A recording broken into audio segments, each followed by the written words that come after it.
तर राज ठाकरे यांनी हिंदुत्वाचा पुरस्कार केला होता असं राऊतांनी म्हटलंय।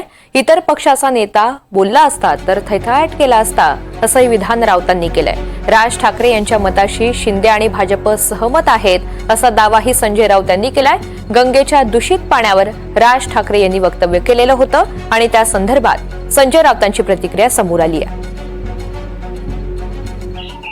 राज ठाकरे हे भारतीय जनता पक्षाचे सहकारी आहे आणि राज ठाकरे यांनी मधल्या काळामध्ये हिंदुत्वाचा पुकार केलेला आहे भारतीय जनता पक्षाबरोबर। अचानक ते हिंदुत्ववादी झालेले आहे। आता राज ठाकरे यांच्या जागी अन्य कोणी नेता असता, समाजवादी पार्टीचा असता, काँग्रेसचा असता, किंवा शरद पवार साहेबांच्या राष्ट्रवादी काँग्रेसचा असता किंवा आमच्यापैकी कोणी असतं, तर या विधानावर भारतीय जनता पक्ष, मिंदेंची सेना यांनी थैथयाट केला असता की कसा हिंदुत्वाचा अपमान झाला। आता बोला ना।